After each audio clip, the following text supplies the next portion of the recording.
Okay, my friends, good day. We're going to talk a little bit about Bacon's Rebellion today, and it was named after a dude named Nathaniel Bacon. It has nothing to do with the food product. Also had to do with tobacco. Tobacco was booming in the South in the 1670s, and the more tobacco plantations there are, the more that plantation owners are going to need labor.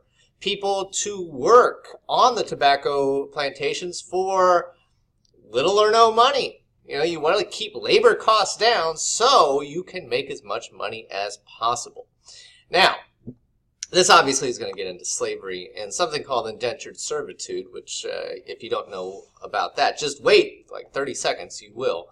The reason why, and a lot of people sometimes wonder, well, why did white people or Europeans bring Africans into the Americas? Why not kidnap the Indians? They were already here. If you remember, the Indians were just destroyed by disease that the Europeans brought with them. And the Indians were exposed to those diseases and they were killed.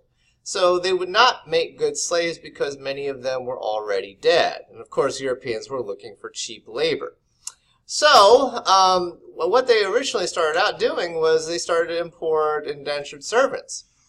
And these were lower class Europeans, white people, Europeans. They came over looking for a new life, and they entered into this contract many times with these plantation owners. And the deal was, well, if you work for me for a certain allotted number of years, you will get your freedom, you will get an opportunity for a new life in the Americas, and you will get a small part of land and maybe some materials that you can start out with, you can start your life with.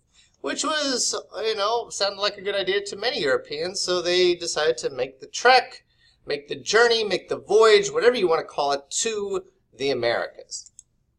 And when they got there, they learned that they were they would go through this kind of period of labor in which they were virtually slaves. They weren't paid. They had to do what the plantation owner told them to do. Many times they were taken advantage of. Their sentences were extended, and oftentimes, and this actually happened after slaves were freed in 1865. Obviously, we're not there yet. But they were so poor, they were given so few resources, they didn't have anything really to build on. Whatever they were given wasn't enough. They had to go back to work for their original plantation owner, the person who was basically enslaving them to begin with. And so this caused a lot of these indentured servants to be furious, because essentially they were slaves, many of them. Governor Berkeley of Virginia, he was the governor. He lived in Jamestown, governor of Virginia. Again, sort of an extension of the British Empire, the British government. He was not thrilled about all of these disgruntled indentured servants, these disgruntled poor people. Did not like the fact that he had to deal with all of these people who were becoming increasingly discontented. So, why were they discontented? Why weren't they happy? I mean, the poor people wanted land. They wanted to move west. And when you moved west, it was a huge risk. And that's one reason why Governor Berkeley did not like the indentured servants, or the poor people, especially the poor people who achieved their freedom, who got rid of their indentured servant label, or status, I should say. They wanted to move west, but when one moved west, one was going to run into Indians. And Governor Berkeley said, you know what, it's your own risk. I'm not going to protect you if you run into Indians. And again, if you decide to move west and you start some sort of a conflict with the Indians, that is going to threaten our society here in Jamestown, here in Virginia. So we must do something about this. But the indentured servants said, hey, you know what, we should get protection from the government just like everybody else. The freed indentured servants, I should say. The people who wanted to move west. The people who had achieved their freedom. And they were very upset that Berkeley did not offer them the protection that they wanted against the Indians. And again, they're here in Virginia. They wanted to move out here to what is now West Virginia. And also, even further west into what would become Kentucky and Ohio. But led by an indentured servant or a poor white, Nathaniel Bacon, he decided to revolt against Governor Berkeley. And because Governor Berkeley offered no protection for them against the Indians when they moved west. So Bacon's rebellion was all about that. It was about poor whites rising up and rising up against the upper class colonial government. That was an extension of Great Britain. Nathaniel Bacon. Give me 1 second. Nathaniel Bacon, number one, they decided we're going to move west anyway, so they do attack the Indians. Governor Berkeley doesn't like that. They revolt against Berkeley. They torch Jamestown. They set the entire city on fire, and they chase Governor Berkeley out. Berkeley has to rely on reinforcements from Great Britain to come in and suppress the rebellion, and with aid from the British government, he does just that. They come back, they crush the rebellion, he captures and hangs 20 rebels. Bacon, I think, escapes and dies from sickness later. You might want to fact check me on that because I can't remember exactly what happens to him. All I know really is that he is the leader of this rebellion, this uprising of the poor white lower class. But there are so many, and honestly, the details of this are inconsequential. What is important is the implications and the effects, the results. And that's why Bacon's Rebellion, to me, is one of the most important events in American history. I mean, hands down. And you'll get what I'm saying after I explain to you what the effects were.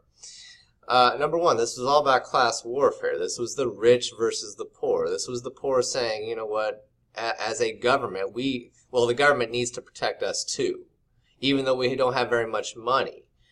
And also the rich, the plantation owners, took a cue here. They looked at this and they said, we might not be able to control these poor white European indentured servants because they expect something. They expect that they're going to get their opportunity to become wealthy and successful in the colonies. We need somebody, a group of people that we are able to control.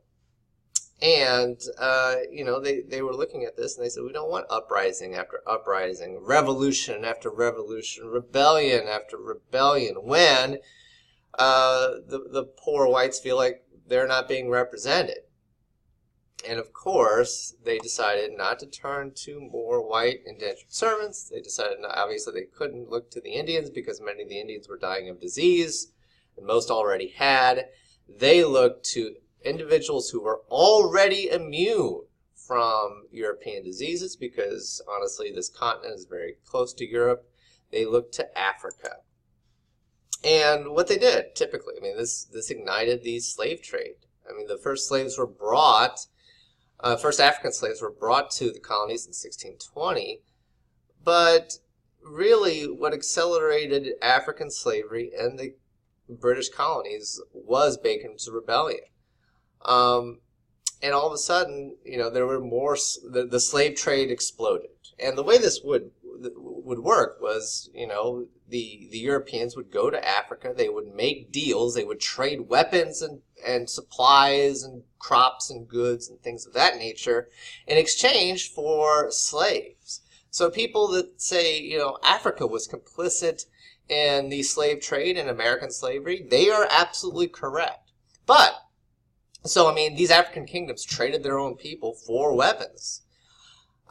They were these people who were kidnapped or who were enslaved by the Europeans and by African kingdoms were loaded on boats. They were shipped across the Atlantic. This was referred to as the Middle Passage, and they were put on plantations and forced to work. This was the beginning of race-based slavery in the United States, 1676, and it was an explosion. It was an explosion of race-based slavery. So all of a sudden, when you are in the what would become the United States, if you are in the colonies, and you were black, you were African, that was a label, that was an indicator, that was a a pure indicator that you were a slave, that you were a lesser human being than everybody else. So all of a sudden, you've got your built-in second-class citizens, and you could tell that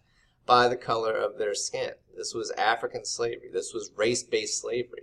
One of the greatest evils that ever perpetuated human history was race-based slavery, and one of the countries that was last to abolish it was the United States.